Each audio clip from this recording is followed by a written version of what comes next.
चाहे अपने तौल के बराबर सोना चांदी पहन लो, चाहे जितना वैभव एकत्रित कर लो, सुख वहां नहीं यहां है। और यहां सुख मिलता है हृदय में, हृदय बिहारी भगवान में स्थित होने पर। ठीक बात समझ लो, जब तक तुम भगवान का भजन करके भगवान में स्थित नहीं होगे, तब तक तुम्हें कभी भी सुख शांति नहीं प्राप्त हो सकती। बोले तो ये जो भजन है ये बड़ा कठिन जान पड़ता है, कोई सरल उपाय है आपके पास? जिससे पूछते हैं ना, ये थोड़ा शोभा भी बन जाए, दाम भी कम लगे, ऐसा आभूषण है? तो जो महापुरुष जन होते हैं हर प्रकार की औषधि निकालते हैं। तो हमारे श्री भगवान ने औषधि निकाली, बिल्कुल सरल भगवत प्राप्ति का उपाय, विशेष तुम्हें कोई श्रम नहीं। ये भगवान की वाणी, भगवान कह रहे हैं मेरे से तुम प्रकट हुए हो, मेरे से। सबको मानना है कि भगवान ही सबके जन्मदाता हैं। किसके? अपने। अरे भगवान ने मुझे फंसा दिया, तुम खुद फंस गए हो। भगवान ने दी वस्तु और तुमने अपनी मान ली, तो बेईमानी। तुम्हें दिया है कि ये वस्तु वहां हम ले लेंगे, इसको अपने पास रखो, तो ईमानदारी ये कि रास्ते भर में तुम्हें यही चिंतन करना है भगवान की वस्तु मेरी नहीं है। तब तो तुम जब देने जाओगे तो आराम से दे दो। कोई कहेगा बहुत अच्छी वस्तु दान की, पागल हो, उन्हीं की वस्तु थी, वो हमें केवल दिए थे। है ऐसा दिमाग, है ऐसी बुद्धि? नहीं। ये जितने जीव प्रकट हुए मेरे से निकले हैं। तो यह निकले कौन है? बोले मैं ही, मैं ही। जितने भी भूत प्राणी जीव जंतु जो भी है, ये वासुदेव ही बने हुए हैं।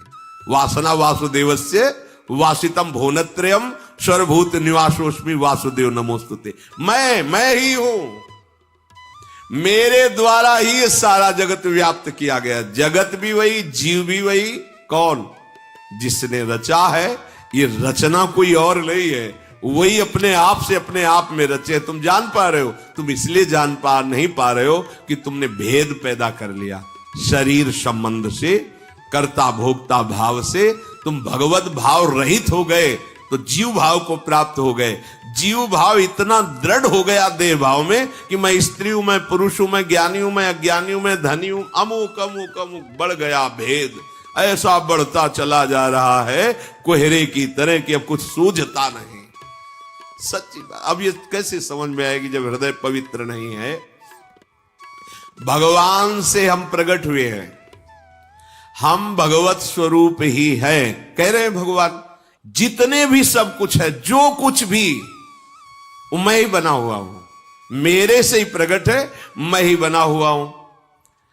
अब प्रभु कह रहे हैं कि मेरे इस भाव को समझो कि मेरी पूजा क्या है। कह रहे हैं सबके लिए सहज पूजा है। जो तुम्हें स्वांग मिला है, जो तुम्हें सेवा मिली है, उसी को हमारी पूजा मान लो। वही मान लो का मतलब हमारी आज्ञा मानो, वही मेरी पूजा है। स्वकर्मणा तमभ्यर्च। सब रूपों में मैं हूं, मैं ही सब रूपों में प्रकट हुआ हूं, मैं ही प्रकट करने वाला हूं। तुम्हारा जो बंधन हो गया है वो मैं अपने लिए कर रहा हूं, मैं भोग रहा हूं। तो इस भाव को तुम मिटाओ। कैसे मिटाओ? जो तुम कर रहे हो वो मेरे लिए करो। आप एक दुकानदार हो तो दुकान को अपना मंदिर समझो। खोलने के समय पहले जैसे प्रणाम किया जाता है मंदिर के पट को, दरवाजे को भी, ऐसे प्रणाम करो। वो अंदर जाओ और अंदर भाव से कि मैं भगवान की पूजा के लिए 10 घंटे 12 घंटे यहां बैठूंगा और हर ग्राहक के रूप में मेरा भगवान आएगा और पूजा रूप से मेरा क्रय विक्रय होगा, और जो उससे बचेगा तो घर में बैठे हुए भगवत स्वरूप परिवार का पोषण करूं, निश्चित भगवत प्राप्ति हो जाएगी। पर ऐसा रहता है क्या? नहीं रहता। मेरी दुकान भगवान की काहे के? हां बचेगा कुछ ज्यादा, कुछ मान लो 10 20 50 लाख बेईमानी से बच जाएंगे, 1,50,000 वृंदावन जाएंगे, साधु महात्माओं को दे देंगे, वो पाप नष्ट हो जाएगा। वो है तो मेरी दुकान है ना, मेरी प्रॉफिट है ना, वो मेरी पत्नी है ना, मेरा बेटा है ना। तो कर्म किसके हुए? तेरे। तो भोगना किसको पड़ेगा? तेरे को। फिर कहते हैं भगवान को क्या इतनी दया नहीं आई? अरे उन्होंने तो दया क्या, वो तो वही है तू भी वही है, तू भी वही है। कैसे तुम्हें बताए? महावाक्य तत्वम आशी, एक केवल स्वांग के लिए तुम आए हुए हो प्यारे। बिल्कुल बिल्कुल 100 में 100%, एक भी परसेंट तुम में मिलावट नहीं है। पूरे के पूरे गंगा जल हो, पूरे के पूरे। एक चम्मच में गंगा जल, एक टैंकर में गंगा जल, और एक नहर गंगा जल ही गंगा जल है। ऐसे ही तुम पूरे के पूरे भगवत स्वरूप हो। बस अंतर इतना हो गया कि तुमने अंतर पाल लिया, तुमने अंतर मान लिया। अब इसे बहुत ऊंची बात कह करके अगर आप अवहेलना कर देंगे तो कर दीजिए, और किए हुए ही हैं, बिल्कुल अंतर नहीं। बस ये अंतर हटाने के लिए रोज सत्संग आपको श्री जी दिला रहे, रोज सत्संग दिला रहे। आप न मनुष्य हो, न शरीर हो, न स्त्री हो, न पुरुष हो, न भोक्ता हो, न कर्ता हो। आप विशुद्ध चिदानंद में चेतन अमल सहज सुख राशि भगवत स्वरूप हो। फंस गए हो तुम स्वयं, पकड़ लिए हो तुम इस असत को।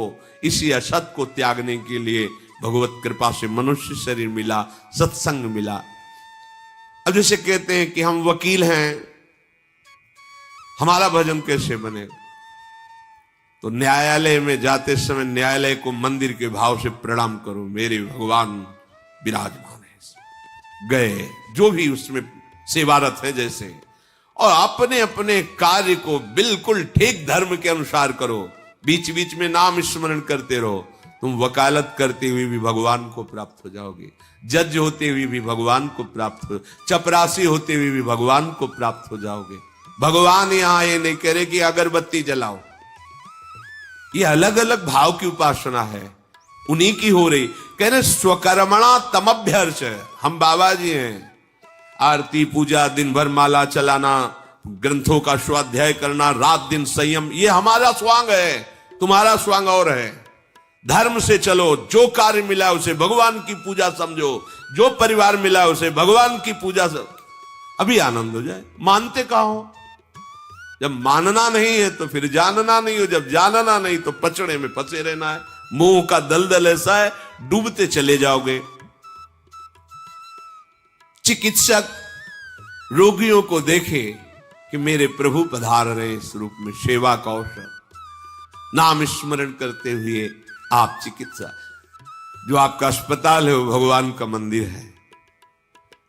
आपकी पूजा क्या है? आए हुए मरीजों को जितना ज्ञान भगवान ने दिया उसके अनुसार स्वस्थता, दुख रहित करना, निरोगता।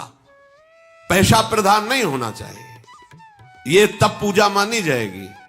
और इसी का उल्टा अधर्म, हम जान रहे हैं गलत है और पैसा ले रहे हैं और उसका मुकदमा जिता रहे हैं, या हम जान रहे हैं गलत है, हम जो औषधि दे रहे हैं इससे ठीक नहीं होगा, हम जान रहे हैं कि इतने से काम चल सकता है लेकिन इसको इतना लंबा खींच रहे हैं, पैसे ले रहे हैं, वो फिर पूजा नहीं होगी, वो फिर आपका व्यापार है। उसमें फिर आपको निर्णय में जो दंड मिलेगा वो फिर मिलेगा। मालिक ऐसा है कि वहां किसी की गवाही की जरूरत नहीं होती। भगवान कह रहे स्वकर्मणा तमभ्यर्च, जो तुम कर्म छूट दिए, जो तुम कर्म कर, यत करोषि, मेरी पूजा हो जाएगी। अगर तुम उसे भगवान की पूजा मानकर करोगे और बीच बीच में भगवत स्मरण करते रहोगे तो ये तुम्हारा विश्राम स्थल हो जाएगा मनुष्य शरीर। इसी जन्म में तुम्हारा काम हो जाएगा, निष्कामता उदय होगी, सारे कर्म बंधन छिन्न भिन्न हो जाएंगे और भगवान के चरणों की प्राप्ति करना मनुष्य जीवन का परम लाभ।